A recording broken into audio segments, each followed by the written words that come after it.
तो इस वीडियो में साइंस प्रैक्टिस सेट पेपर देखने वाले हैं, तो आप लोग लास्ट तक जरूर बने रहिएगा। तो चलिए शुरू करते हैं। कहता है यदि कोई गैस बॉयल के नियम का पालन करे तो उसके लिए पी भी व पी के बीच ग्राफ। तो देखिए इसके बीच जो है पी भी व पी के बीच जो ग्राफ होगा कुछ इस तरह से होगा। यह पी भी, यह है पी, ये। तो देखिए यदि कोई गैस बॉयल के नियम का पालन करता है तो उसके लिए पी भी व पी के बीच ग्राफ जो है पी अक्ष के समांतर जो है सरल रेखा होगा। ठीक है, तो यहाँ पे सी ऑप्शन क्या होगा, पी अक्ष के समांतर सरल रेखा होगा पी भी व पी के बीच।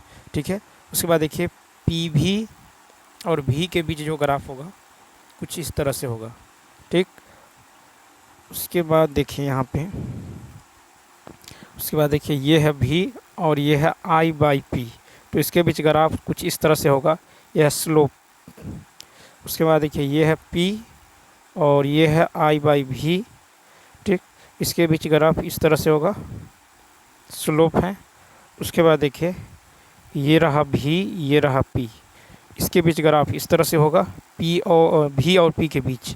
वहीं पी और भी के बीच जो ग्राफ होगा ये इस तरह से होगा। तो बॉयल के नियम, देखिए बॉयल के नियम स्थिर ताप पर किसी गैस के निश्चित मात्रा का आयतन उसके दाब के व्युत्क्रमानुपाती होता है, यानी भी समानुपाती 1/p। ठीक है, यानी पी भी बराबर क्या होगा के, यानी P1 V1 बराबर P2 V2। नेक्स्ट देखिए कहता है यदि n जो है एक समान तारें दी गई हैं, प्रत्येक तार का प्रतिरोध R है, जब इन्हें समांतर क्रम में जोड़ा जाता है तो तुल्य प्रतिरोध X आता है। कहता है जब इन्हें श्रेणी क्रम में जोड़ा जाएगा तो तुल्य प्रतिरोध।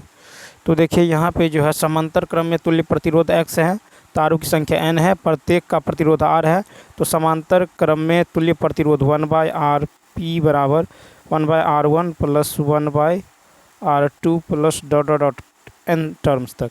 ठीक है, तो RP बराबर क्या होगा, RP बराबर होगा R/n। ठीक है, यानी X बराबर क्या होगा R/n। ठीक, अब देखिए श्रेणी क्रम में, तो श्रेणी क्रम में R सीरीज ये हो जाएगा R1 plus R2 dot dot dot n terms तक। ठीक, तो RS बराबर होगा NR, क्या होगा NR होगा। तो यहाँ से आप क्या कीजिए RS/RP, RS/RP क्या होगा, तो ये हो जाएगा NR बट्टा में R/n। ठीक है, यानी क्या हो जाएगा, तो R यहाँ पे RS/X बराबर हो जाएगा n²। ठीक, तो R सीरीज बराबर होगा n²x, क्या होगा n²x, ऑप्शन नंबर बी।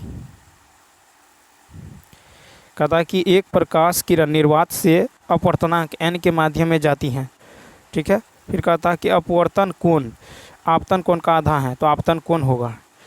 तो यहाँ पे देखें कि एक प्रकाश किरण निर्वात से अपवर्तनांक x के माध्यम में n के माध्यम में जाती हैं, तो अपवर्तन कोण आपतन कोण का आधा है, यानी आपतन कोण क्या होगा, तो आपतन कोण हो जाएगा 2 cos इनवर्स n/2, क्या हो जाएगा 2 cos inverse n/2, option number b हो जाएगा। ठीक है, कैसे देखिए, देखिए साइन लॉ से क्या है, तो साइन R बराबर है n साइन R/2। ठीक, तो यहाँ पे जो है 2 साइन ए बराबर 2 sine R/2 into cos R/2, sine A बराबर 2 sign A/2 into cos A/2 बराबर में है n साइन R/2। ठीक है, यानी ये हो जाएगा कॉस R/2 बराबर n/2। ठीक, तो यहाँ पे देखिए, तो कॉस R/2 बराबर होगा n/2, ये हो जाएगा आपको यहाँ से जो है R/2 बराबर हो जाएगा कॉस इन्वर्स n/2, क्या हो जाएगा कॉस इन्वर्स n/2, यानी R बराबर हो जाएगा 2 cos इन्वर्स n/2। ठीक है, यानी ऑप्शन नंबर जो हो जाएगा बी हो जाएगा।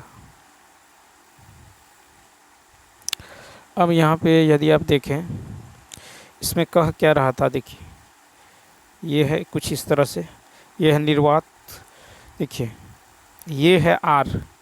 ठीक, ये R है तो ये कह रहा है क्या हो जाएगा, r/2 हो जाएगा, r/2। ठीक है, क्या हो जाएगा, r/2। ठीक, ये है I, ये है N।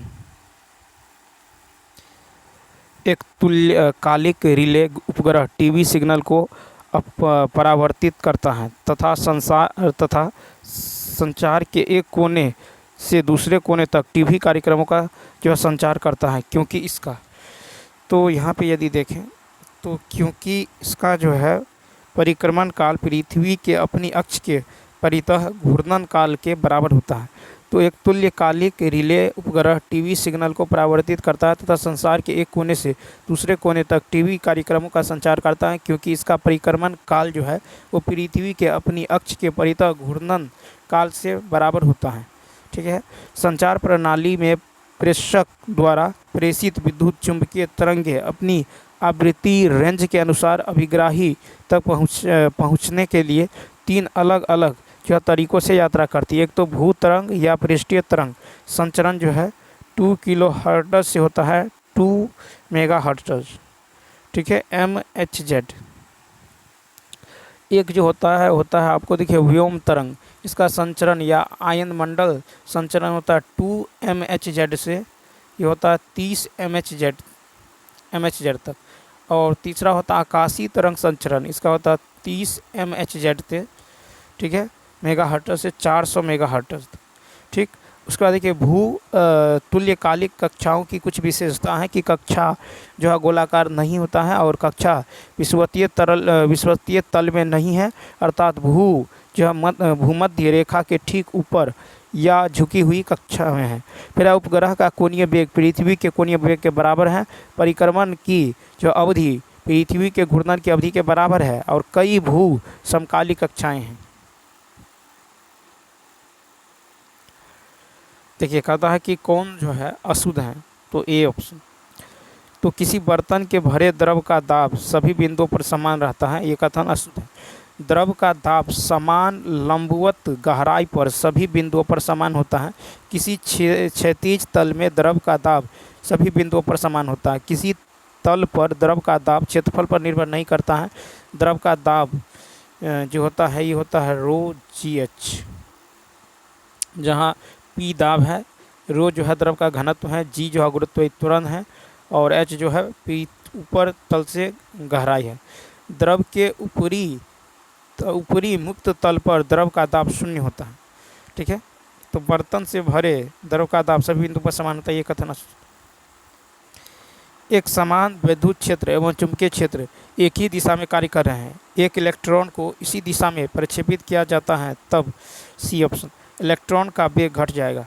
तो एक समान विद्युत क्षेत्र एक चुंबकीय क्षेत्र एक ही दिशा में कार्य कर रहे हैं। एक इलेक्ट्रॉन को इसी दिशा में प्रक्षेपित किया जाता है, तब इलेक्ट्रॉन का वेग घट जाएगा। ठीक है, तो देखिए लॉरेंट्ज बल, यह एक विद्युत क्षेत्र E और जो है चुंबकीय क्षेत्र B के माध्यम से वेग v के साथ गतिमान एक आवेशित कण Q पर लगने वाला बल के रूप में, इसका परिभाषा F1 बराबर होता है QE plus QVB sin theta, QVB sin theta, यानी चुंबकीय बल F बराबर क्या होता है QVB sin थीटा। चुंबकीय क्षेत्र की दिशा और इलेक्ट्रॉन के वेग की दिशा समान है। ठीक है, जहाँ थीटा बराबर 0 इलेक्ट्रॉन पर चुंबकीय बल, ठीक है, FB बराबर होता है QVB sin थीटा। ठीक है, उसके बाद देखिए धन आवेश विद्युत क्षेत्र की दिशा में एक बल का अनुभव करता है और ऋण आवेश विद्युत क्षेत्र के विपरीत दिशा में एक बल का अनुभव करता है। इलेक्ट्रॉन पर कुल बल की गति की दिशा के विपरीत दिशा में है, इसलिए इलेक्ट्रॉन के वेग के विपरीत में कमी आएगा। ठीक है, नेक्स्ट देखिए एक प्रकाश किरण सघन माध्यम से विरल माध्यम में प्रवेश करती है। इसका विरल माध्यम में वेग इसके सघन माध्यम में वेग से दुगुना है। पूर्ण आंतरिक परावर्तन के लिए आपतन कोण होना चाहिए। तो देखिए 117 का होगा B, 30 डिग्री से बड़ा।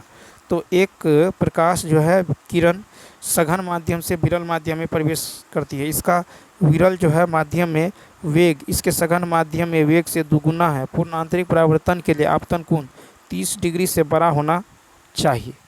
ठीक है, उसके बाद देखिए नेक्स्ट कहता है रेडॉक्स अभिक्रिया 2Hg2++ SN2+, ये बनाता है A+B में उत्पाद A और B क्या है, 118 का होगा डी ऑप्शन। तो देखिए रेडॉक्स अभिक्रिया 2Hg2+ प्लस SN2+ में ये जो है A और B होगा Hg2+ और प्लस B जो होगा ये SN होगा। ये जो हो जाएगा ये हो जाएगा आपको Hg2+ और B जो होगा SN हो जाएगा। रेडॉक्स या ऑक्सीकरण जो है अपचयन प्रतिक्रियाओं में ऑक्सीकरण और रिडक्शन प्रतिक्रिया हमेशा एक साथ होती हैं, ठीक है। उसके बाद देखिए ऑक्सीडेशन, देखिए मान लीजिए A है ये B है, ठीक। यहाँ पे रिएक्शन होता है तो A+ और B- में, तो यहाँ पे जो होगा, यहाँ पे जो है ऑक्सीडेशन कब होगा, जब लॉस ऑफ इलेक्ट्रॉन का लॉस होगा, ठीक है। इलेक्ट्रॉन का लॉस होगा तो वहाँ पे ऑक्सीडेशन होगा।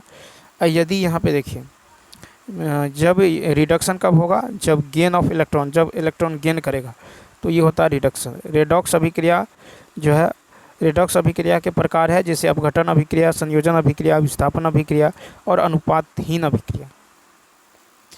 देखिए अर्जेंटाइट से सिल्वर धातु का निष्कर्षण किस विधि द्वारा होता है, ये संकर लवण बनाकर होता है। अर्जेंटाइट से सिल्वर धातु निष्कर्षण संकर लवण बनाकर विधि द्वारा होता है। चांदी के निष्कर्षण की प्रक्रिया को साइनाइड प्रक्रिया कहा जाता है क्योंकि इसमें सोडियम साइनाइड घोल का उपयोग किया जाता है। चांदी के निष्कर्षण के विधि जो सांद्रण इसके सल्फाइड अयस्क को बॉल मिल में महीन पीसकर जो है झाग प्लावन विधि से सांद्रण किया जाता है, ठीक है। उसके बाद देखिए क्वेश्चन नंबर नेक्स्ट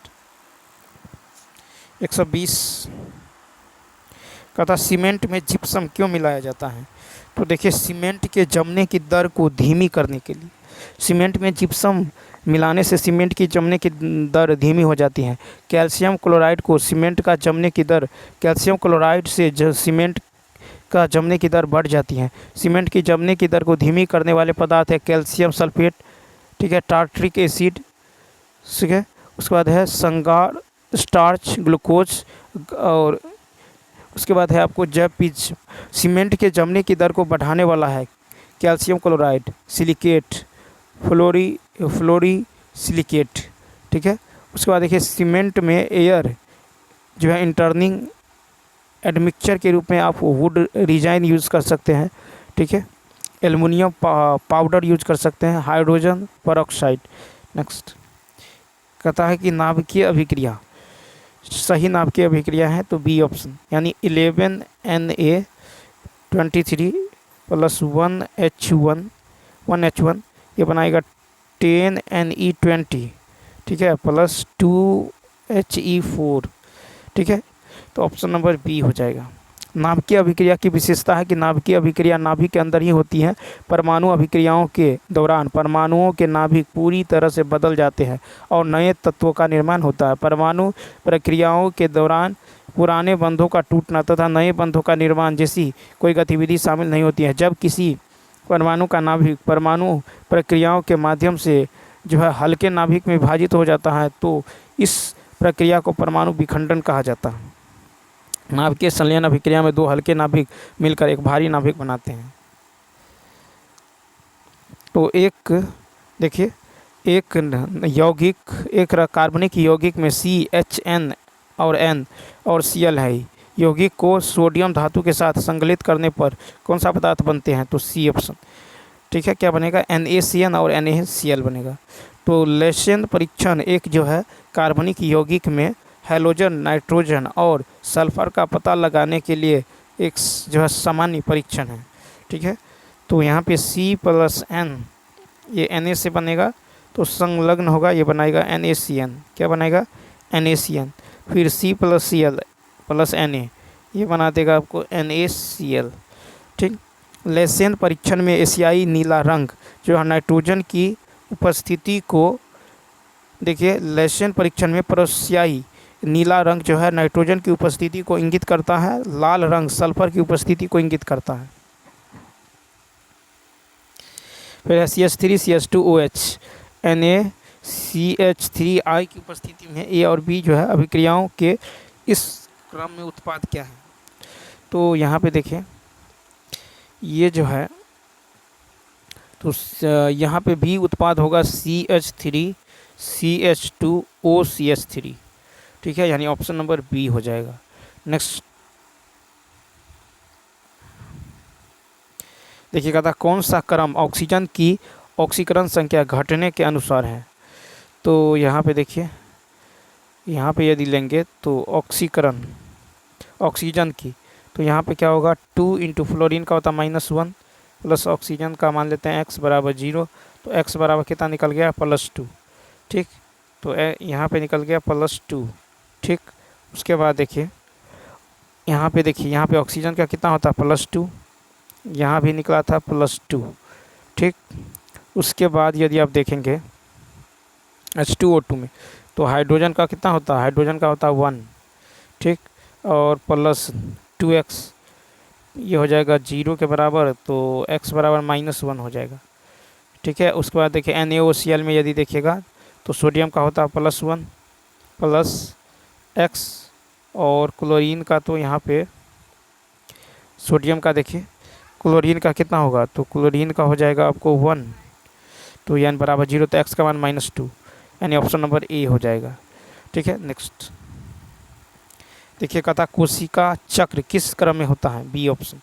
तो देखिए कोशिका चक्र जो है G1 S G2 तथा M परावस्था क्रम में होता है। कोशिका विभाजन में होने वाली घटनाओं के क्रमबद्ध क्रम को कोशिका विभाजन कहा जाता है, ठीक है। कोशिका चक्र जो है, कोशिका चक्र को 2 बुनियादी परावस्थाओं में बांटा गया है। एक अंतरावस्था, इनकी 3 अवस्थाओं में विभाजित होता है। जीवन परावस्था, इसमें कोशिका उपापचयी रूप से सक्रिय होती है और एवं लगातार वृद्धि करती है, परंतु इसका DNA प्रतिकृति नहीं है।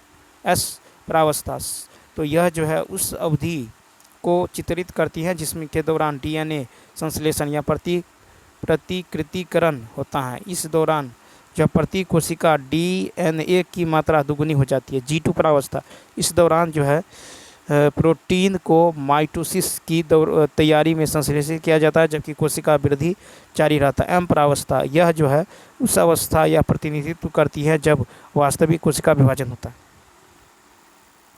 साबुन व सौंदर्य प्रसाधन बनाने में प्रयुक्त होने वाले सुगंधित लाइकेन है, ए ऑप्शन, यानी एवर्निया।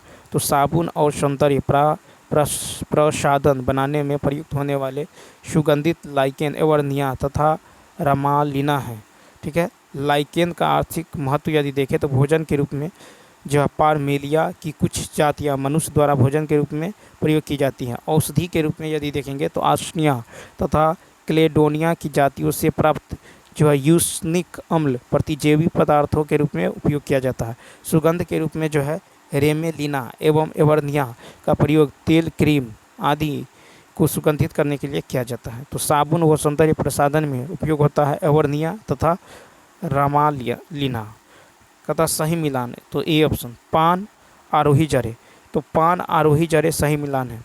देखिए जड़े 2 प्रकार के होते हैं, तो मूसला जड़ होता है, तो मूसला जड़ यानी जड़ आकृति के आधार पर मूसला जड़ के विभिन्न नाम हैं। जैसे देखिए तर्क रूपी यह मूली होता है, शंकु रूपी गाजर होता है, कुंभी रूपी सलरम चुकंदर होता है, न्यूमेटोफोर ये जो है राइजोफोर सुंदरी होता है।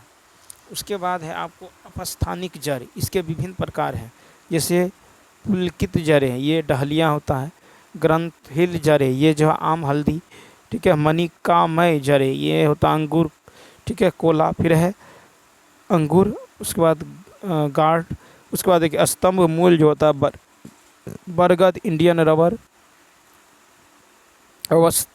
अवस्तंभ मूल ये होता है मक्का, गन्ना, आरोही मूल पान, पोथेस, च्यूसन मूल होता है अमरबेल, ठीक है, चंदन, और श्वसनी मूल जो होता है ये होता है जूसिया, अधिपाद मूल जो होता है ये आर्किड का होता है, और स्वांगीकरण मूल जो होता है ये सिंघाड़ा और टीनोस्पोरा का होता है। तो पान आरोही जड़। नेक्स्ट है कि यदि समुद्र तट पर रहने वाला कोई व्यक्ति लगभग 8000 फुट ऊंचे पहाड़ पर रहने लगे तो 15 दिन बाद उसके रुधिर में क्या होगा, तो लाल रुधिराणु अधिक हो जाएगा तथा हीमोग्लोबिन की मात्रा बढ़ जाएगी। तो यदि समुद्र तट पर रहने वाला कोई व्यक्ति लगभग 8,000 फुट ऊंचे पहाड़ पर रहने लगे तो 15 दिन बाद उसके रुधिर में लाल रुधिराणु अधिक हो जाएंगे तथा हीमोग्लोबिन की मात्रा बढ़ जाएगी। ऊंचाई बढ़ने से दाब घटता है तथा आयतन बढ़ता है। ऊंचाई बढ़ने से दाब घटता है, आयतन बढ़ता है। रुधिर के आयतन के बढ़ने से रुधिराणु की संख्या बढ़ती है। हीमोग्लोबिन ऑक्सीजन परिवहन में सहायता करता है। नेक्स्ट है कि ऑर्निथिन चक्र में आर्जिनेज एंजाइम का प्रयोग किस चरण में होता है? A option. तो आर्जिनेज जो है ऑर्निथिन चक्र में आर्जिनेज एंजाइम का प्रयोग जो है आर्जिनिन और ऑर्निथिन चक्र में होता है। ठीक है। नेक्स्ट कहता है यदि नेत्रों के सामने प्रकाश का स्रोत अचानक तीव्र हो जाता है तो सी ऑप्शन, पुतली सिकुड़ जाएगी। यदि नेत्रों के सामने का स्रोत अचानक तीव्र हो जाता है तो पुतली सिकुड़ जाएगी। यदि नेत्रों के सामने प्रकाश मंद होता है तो परितारिका फैलकर पुतली को बड़ा बना देती है। यदि नेत्रों के सामने प्रकाश मंद होता है तो परितारिका फूलकर पुतली को बड़ा बना देती है जिससे आँख में अधिक प्रकाश प्रवेश कर सके। नेत्र का परितारिका भाग विशिष्ट रंग प्रदान करता है। कॉर्निया के माध्यम से प्रकाश नेत्र में प्रवेश करता है। रेटिना प्रकाश को विद्युत आवेशों में परिवर्तित करता है जो दृढ़ तंत्रिका के माध्यम से मस्तिष्क को भेजे जाते हैं। कहता पराबैंगनी किरणों को जीवों के लिए बहुत हानिकारक माना जाता है। निम्न में से कौन से प्रभाव जो पराबैंगनी किरणों से होते हैं? 131 का होगा डी। तो देखिए पराबैंगनी किरणों को जीवों के लिए बहुत हानिकारक माना जाता है। इसके निम्न प्रभाव है जैसे डीएनए में परिवर्तन, चर्म कैंसर एवं सफ़ेद अंधापन। यूवीबी से छोटे तरंगदैर्घ्य वाली पराबैंगनी विकिरण ओजोन सतह के सामान्य रहने पर धरती के वातावरण में पूरी तरह जो है अवशोषित कर ली जाती हैं, जबकि यूवीबी जो है डीएनए को नुकसान पहुंचाती है जिससे म्यूटेशन और चर्म कैंसर हो सकता है। मनुष्य को आँख में मौजूद कॉर्निया यूवीबी को अवशोषित कर लेती हैं और यूवीबी की उच्च मात्रा से कॉर्निया में जो सूजन हो सकती है जो सफ़ेद अंधापन या मोतियाबिंद की बीमारी का कारण बन जाता है। यूवीबी से कॉर्निया हमेशा के लिए खराब हो सकता है। कहता कौन से हरी खाद के स्रोत है? 132 का होगा डी ऑप्शन। तो देखिए यहाँ हरे दिए गए स्रोत हरी खाद को प्रदर्शित करता है। हरी खाद के उदाहरण है आपको राइजोबियम यानी फलीदार पौधों की जड़ों में पाए जाने वाला एक प्रकार का सहजीवी जीवाणु, नील हरित शैवाल, स्वतंत्र जीवी, प्रकाश संश्लेषित जीव। इनका प्रयोग धान के खेतों में होता है। एजोला एक जलीय फर्न है जिसके अंदर नील हरित शैवाल एनाबेना वृद्धि करता है। एजोटोबैक्टर स्वतंत्र जीवी नाइट्रोजन जीवाणु है। कृषि में हरी खाद उस सहायक फसल को कहते हैं जिसकी खेती मुख्यतः भूमि में पोषक तत्वों को बढ़ाने तथा उसमें जैविक पदार्थों की पूर्ति करने के उद्देश्य से की जाती है। हरी खाद के लिए मुख्य फसलें जो है सनई, ढैंचा, लिबिया, उड़द, मूंग, ग्वार आदि। कहता कौन सा पदार्थ सार्वत्रिक तापन उत्पन्न करने में योगदान करता है? ए ऑप्शन, सल्फर डाइऑक्साइड तथा नाइट्रोजन के ऑक्साइड। तो सल्फर तथा नाइट्रोजन के ऑक्साइड को वैश्विक तापन के लिए प्रमुख कारकों में शामिल नहीं किया जाता है। ठीक है। सार्वत्रिक तापन या वैश्विक तापन उत्पन्न करने वाली उत्तरदायी गैसों में जलवाष्प, carbon dioxide, methane, nitrous oxide N2O, ठीक है, और hydrofluorocarbon HFC, sulphur hexachloride SF6 प्रमुख रूप से है। नाइट्रोजन के ऑक्साइड NONO2 एवं सल्फर डाइऑक्साइड जो है अप्रत्यक्ष तौर पर ग्रीन हाउस गैस के रूप में कार्य करते हैं।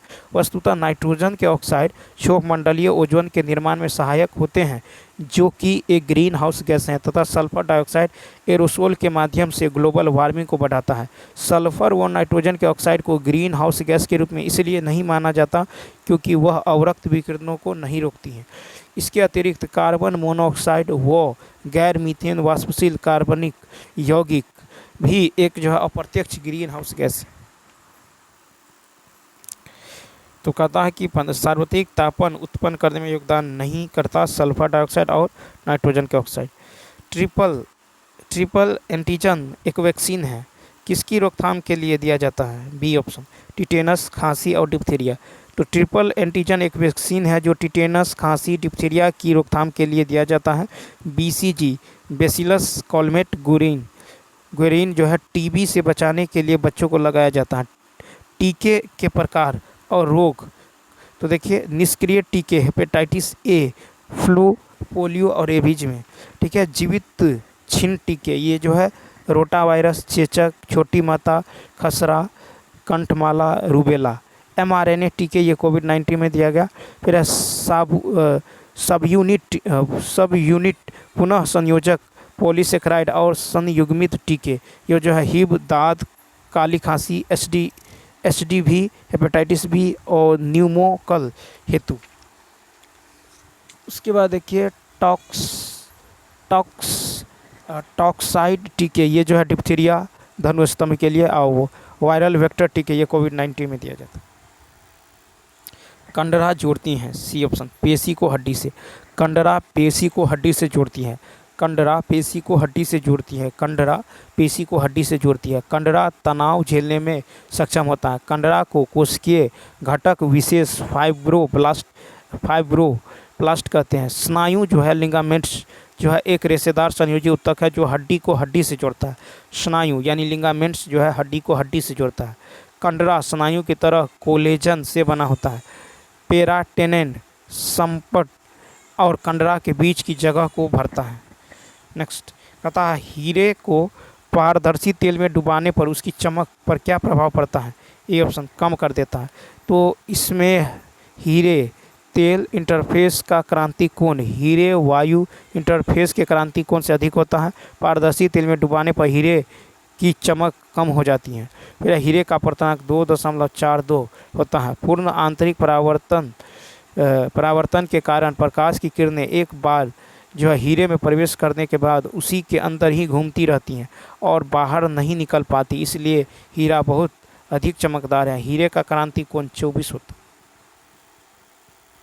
कहता जब बल और विस्थापन एक ही दिशा में होते हैं तो वस्तु की गतिज ऊर्जा पर क्या प्रभाव होता है? तो ए ऑप्शन, बढ़ती हैं। जब बल और विस्थापन एक ही दिशा में होते हैं तो शरीर की गतिज ऊर्जा बढ़ती है।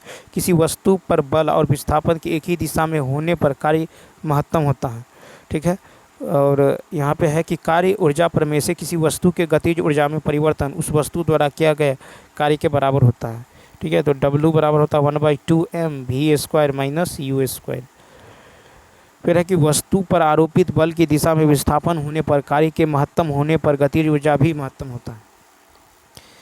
नेक्स्ट है कि पृथ्वी के चारों ओर घूम रहे एक कृत्रिम उपग्रह के अंदर एक स्प्रिंग बैलेंस लटका हुआ है। यदि 1 kg द्रव्यमान का एक पिंड इससे लटका दिया जाए तो इसका पाठ्यांक क्या होगा? 0। तो पृथ्वी के चारों ओर घूम रहे एक कृत्रिम उपग्रह के अंदर एक स्प्रिंग जो है बैलेंस लटका हुआ है। यदि 1 kg द्रव्यमान का एक पिंड इसमें लटका दिया जाए तो इसका पाठ्यांक 0 हो जाएगा। भारहीनता, जब भार का मान 0 होता है तो स्थितियों में यह 0 होगा जब वस्तु गुरुत्व के अधीन मुक्त रूप से गिरे। जब कोई उपग्रह पृथ्वी के परितः अपनी कक्षा में परिक्रमण करे। जब वस्तु बाह्य अंतरिक्ष में हो। अतः आपके पास ग्लिसरीन, मिट्टी का तेल, सरसों का तेल और पानी जैसे जो है तरल पदार्थ उपलब्ध है। यदि प्रकाश की किरण इनमें किसी माध्यम में एक कोण पर प्रवेश करती हैं तो सबसे अधिक जो है विक्षेपण किसमें होगा? ए ऑप्शन, ग्लिसरीन में। तो देखिए सबसे अधिक विक्षेपण जो है ग्लिसरीन में होगा। ठीक है, देखिए 2 माध्यमों में जिसका अपवर्तनांक अधिक होता है वह प्रकाशीय विरल माध्यम में होता है। अपवर्तनांक का मान आपतन कोण के मान से स्वतंत्र होता है। कहता एक गोला 4 असमान भागों में फट जाता है, कौन सा संरक्षित रहेगा? सी ऑप्शन, संवेग। तो एक गोला 4 असमान भागों में फट जाता है, इसमें संवेग संरक्षित हो रहता है। 2 वस्तुओं के प्रत्यास्थ संघट्य में दोनों वस्तुओं या कणों की संपूर्ण गतिज ऊर्जा संरक्षित रहती है। प्रत्यास्थ संघट्य में गतिज ऊर्जा तथा संवेग दोनों संरक्षित रहता है। अप्रत्यास्थ संघट्य में केवल संरक्षित रहता है, गतिज ऊर्जा संरक्षित नहीं रहता है। फिर है कि यदि किसी निकाय पर बाह्य बल आघूर्ण कार्य न करे तो कोणीय संवेग परिमाण तथा दिशा में नियत रहता है।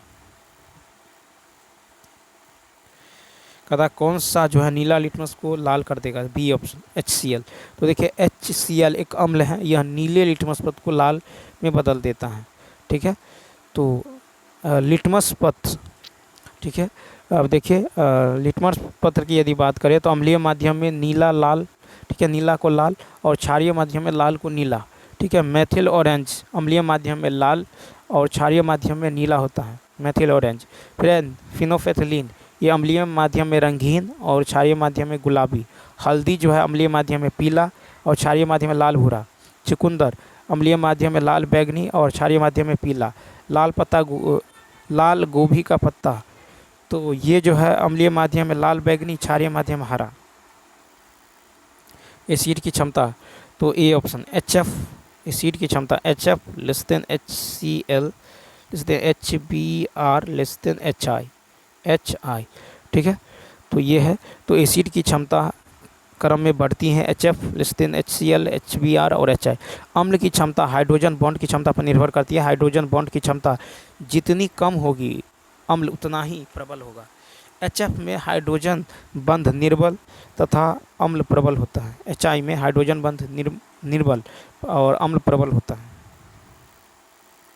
मानव मस्तिष्क के किस भाग में श्वास को नियंत्रित करने का केंद्र स्थित होता है, ए ऑप्शन मेडुला ऑब्लागेंटा। तो मानव मस्तिष्क के मेडुला ऑब्लागेंटा में श्वास को नियंत्रित करने पर नियंत्रित करने का केंद्र स्थित होता है। मेडुला ऑब्लागेंटा का मुख्य कार्य है कि यह पश मस्तिष्क का एक भाग है। यह रीढ़ की हड्डी के सिरे पर एक फूली हुई संरचना के रूप में मौजूद होता है। यह हृदय की धड़कन, श्वसन और वाहिका संकुचन को नियंत्रित करता है। यह उल्टी, छींक, खांसी, हिचकी और निगलने के जो है प्रमुख गतिविधियों को नियंत्रित करता है। सेरिबेलम जो है सेरिबेलम जो होता है ये शरीर के संतुलन को बनाए रखता है और मांसपेशियों की गतिविधियों का समन्वय करता है। फिर है कि सेरेब्रोस्पाइनल फ्लूइड, ये कुशन की तरह काम करता है और मस्तिष्क को झटके से बचाता है। नेक्स्ट देखिए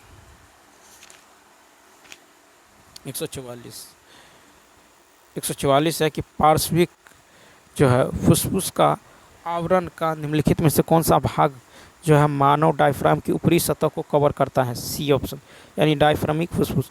तो पार्श्विक फुसफुस का आवरण का डायफ्रामिक फुसफुस मानव डायफ्राम की ऊपरी सतह को कवर करता है। डायफ्रामिक फुसफुस जो है डायफ्राम और फेफड़े की जो है वक्षीय सतह को ढकने वाली पार्श्विक जो है पेरिटोनियम की एक परत है।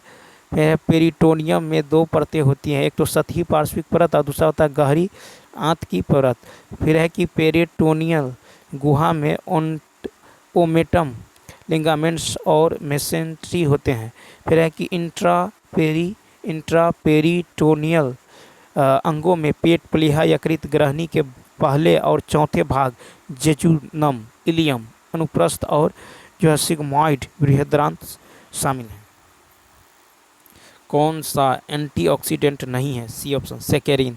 सेकेरिन एंटीऑक्सीडेंट नहीं है। एंटीऑक्सीडेंट स्वयं ऑक्सीजन के साथ प्रतिक्रिया करके भोजन को खराब होने से रोकता है और भोजन को ऑक्सीकरण से बचाते हैं। सब्जियों और फलों में प्राकृतिक रूप से एंटीऑक्सीडेंट पाए जाते हैं। सबसे आम antioxidant vitamin C, vitamin E, beta carotene, carotenoid और खनिज जैसे मैग्नीज और सेलेनियम है। एंटीऑक्सीडेंट फ्री रेडिकल्स को कम करने का काम करता है। BHA को बीटा हाइड्रोक्सी एसिड कहते हैं। सेंट्रिओल किस प्रकार के प्रोटीन से बना होता है, डी ऑप्शन।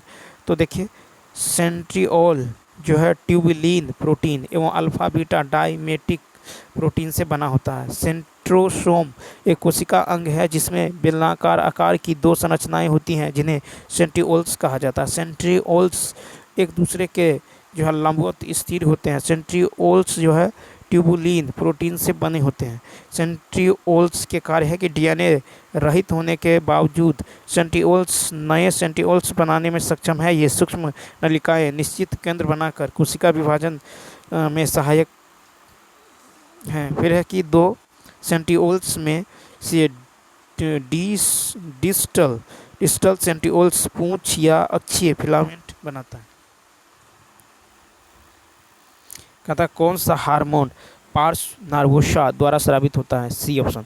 ऑक्सीटोसिन, तो देखो ऑक्सीटोसिन जो है हार्मोन पार्श्व नवोशा द्वारा स्रावित होता है। पार्श्व नवोशा पिट्यूटरी ग्रंथि के पीछे के लोब का एक हिस्सा है जिसे न्यूरोडाइपोफिसिस के रूप में जाना जाता है। फिर है कि पश्च लोब मस्तिष्क के जो है एनसेफलॉन में विकसित होता है। पिट्यूटरी ग्रंथि अंतःस्रावी ग्रंथि है जिसे हाइपोफिसिस कहते हैं। पिट्यूटरी ग्रंथि एक नलिका रहित ग्रंथि है जो हार्मोन को सीधे रक्त में स्रावित करता है। पिट्यूटरी ग्रंथि खोपड़ी के आधार के मध्य में स्थित जो है सेला टर्सिका नामक एक हड्डी संरचना के भीतर स्थित होता है। दिल की धड़कन किससे शुरू होती हैं? तो एसए नोड। दिल की धड़कन जो है एसए नोड से प्रारंभ होती हैं। साइनस नोड जिसे सिनोट्रियल नोड या एसए नोड भी कहा जाता है द्वारा एक विद्युत उत्तेजन उत्पन्न होती है। यह हृदय के दाहिने ऊपरी कक्ष में स्थित विशेष ऊतक का एक छोटा सा घटक है। सामान्य परिस्थितियों में साइनस नोड नियमित रूप से प्रति मिनट 60 से 100 बार विद्युत उत्तेजन उत्पन्न करता है। रक्त सबसे पहले हृदय के दाहिने अलिंद में प्रवेश करता है। मांसपेशियों का संकुचन रक्त को ट्राइस्पिड वल्व के माध्यम से दाएं वेंट्रिकल्स में भेजता है। जब दायां वेंट्रिकल्स सिकुड़ता है तो रक्त फुसफुसीय सेमुलर वॉल के माध्यम से फुसफुसीय धमनी में चला जाता है, फिर यह फेफड़ों तक चला जाता है। कहता है कि हृदय की धड़कन के अवयवों के संचरण का सही मार्ग, तो बी ऑप्शन यानी एसए नोड, फिर एवी नोड, फिर HIS पुरकिंजी फाइबर का बंडल। तो हृदय की धड़कन में आवेशों का संचरण का सही मार्ग है SA node, AV node, HIS, फिर है पुरकिंजी फाइबर का बंडल। तो दिल की धड़कन प्रक्रिया में एसए नोड अलिंद की मांसपेशियों को अनुबंधित करके अनुक्रम शुरू करता है, इसलिए डॉक्टर कभी कभी इसे एनाटोमिकल पेसमेकर भी कहते हैं। इसके बाद जो है HIS के बंडल के माध्यम से बंडल शाखाओं के नीचे और पुरकिंजे फाइबर के माध्यम से एवी नोड तक जाता है, जिससे निलय सिकुड़ जाता है। विद्युत संकेत अटारिया से होकर गुजरता है, जिससे वे नीले में रक्त पंप करते हैं। कौन सी संरचना मनुष्यों में रक्त को एक दिशा में प्रवाहित करती रहती हैं? तो ई ऑप्शन। तो देखिए यहाँ पे वाल्व संरचना मनुष्यों में रक्त को एक दिशा में जो प्रवाहित करती रहती हैं। हृदय के कक्षा में विभिन्न वाल्व जो है स्थित होते हैं, ठीक है। फिर है कि ट्राइस्पिड वाल्व रक्त को दाएं अलिंद से दाएं वेंट्रिकल्स तक प्रवाहित करने के लिए खुलता है। यह वाल्व दाएं अलिंद और दाएं वेंट्रिकल्स के जंक्शन पर मौजूद होता है। फुसफुसीय वाल्व जो है रक्त को दाएं वेंट्रिकल्स से फेफड़ों तक पहुंचाने के लिए खुलता है। यह वाल्व दाएं वेंट्रिकल्स और फुसफुसीय धमनी में मौजूद होता है। फिर है कि बाइस्पिड वाल्व, तो माइट्रल वाल्व के नाम से भी जाना जाता है। यह वाल्व बाएं अलिंद में मौजूद होता है। यह वाल्व जो है रक्त को बाएं अलिंद से बाएं वेंट्रिकल तक प्रवाहित करने के लिए खुलता है। महाधमनी वाल्व, तो बाएं वेंट्रिकल्स और महाधमनी के जंक्शन पर मौजूद होता है। यह वाल्व शरीर के अंगों की आपूर्ति करने के लिए बाएं वेंट्रिकल्स से रक्त को महाधमनी में प्रवाहित करने की अनुमति देता है। तो चलिए दोस्तों, इस वीडियो में इतना ही। यदि यह वीडियो अच्छा लगा हो तो लाइक, शेयर और सब्सक्राइब करना न भूलें। Thanks for watching.